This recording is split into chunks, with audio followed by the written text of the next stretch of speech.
আসসালামু আলাইকুম। ঈদ মুবারক। ঈদের শুভেচ্ছা। আমার হাতে যে মেহেদি দেখছেন আমার মেয়ে তৈরি করেছে।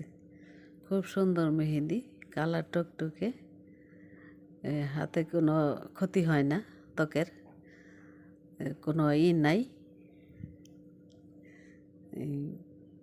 বাজারে মেহেদি চাইতে অনেক ভালো।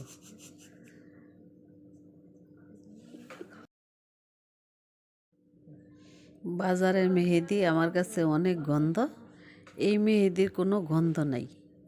মেহেদি খুব ভালো, আপনারা সংগ্রহ করতে পারেন। ধন্যবাদ।